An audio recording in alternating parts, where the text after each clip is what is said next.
നമസ്കാരം. റാഫ്റ്റർ ഫുട്ബോളിലേക്ക് അവർക്കും സ്വാഗതം. നെയ്മർ ജൂനിയറുടെ കാര്യത്തിൽ തിടുക്കം വേണ്ട. അദ്ദേഹം പൂർണ്ണ ഷേപ്പോടുകൂടി കളിക്കളത്തിലേക്ക് മടങ്ങിയെത്തും.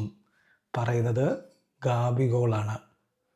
ഇന്ന് സാൻഡോസും കൊറിന്ത്യൻസും തമ്മിലുള്ള മത്സരം ഒരു ക്ലാസിക് പോരാട്ടം. അതിൽ അവസാന ഘട്ടത്തിൽ ഗാബിഗോളിൻ്റെ ഗോളാണ് സാൻഡോസിനെ പരാജയത്തിൽ നിന്ന് രക്ഷപ്പെടുത്തിയത്. അതിനുശേഷം മാധ്യമങ്ങളെ കാണുമ്പോഴാണ് നെയ്മറെക്കുറിച്ചുള്ള ചോദ്യം വരുന്നത്. അദ്ദേഹത്തിൻ്റെ മറുപടി ഇങ്ങനെയാണ്: നമ്മളിപ്പോഴും സീസണിൻ്റെ തുടക്കത്തിൽ മാത്രമാണുള്ളത്. അപ്പം അതുകൊണ്ട് തന്നെ ആവശ്യമില്ലാതെ നമ്മൾ റിസ്ക് എടുത്ത് അദ്ദേഹത്തെ റഷ് ചെയ്യിക്കേണ്ട കാര്യമില്ലെന്നേ.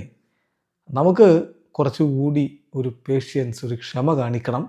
ആൻഡ് ഓഫ് കോഴ്സ് അദ്ദേഹം നമ്മളോടൊപ്പം കളിക്കും. ഇപ്പോൾ ഹോം മത്സരങ്ങൾ കളിക്കുമ്പോൾ തീർച്ചയായിട്ടും വലിയ എക്സൈറ്റ്മെൻറ്റ് നമ്മുടെ സിറ്റിയിലുണ്ടാകും. പക്ഷേ ഞാൻ എപ്പോഴും നെയ്മറോടൊക്കെ പറയുന്ന കാര്യം എന്താണെന്ന് വെച്ചാൽ, ശാന്തമായിട്ട് നിൽക്കുക, അദ്ദേഹത്തിനൊരു 100% റെഡി ആവാനുള്ള സമയം കൊടുക്കുക.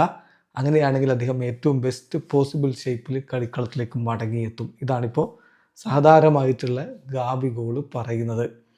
തീർച്ചയായിട്ടും സാൻഡോസിൻ്റെ ട്രെയിനിങ്ങിനോടൊപ്പവും സാൻഡോസിൻ്റെ മത്സര സമയത്ത് ഗ്രൗണ്ടിലും ഒക്കെ ആയിട്ട് ഇപ്പോൾ നമ്മൾ നെയ്മറുടെ സാന്നിധ്യം കാണുന്നത്. അതിൻ്റെ അർത്ഥം നെയ്മർ മടങ്ങി വരവിന് തൊട്ടരികിലാണ് എന്ന് തന്നെയാണ്.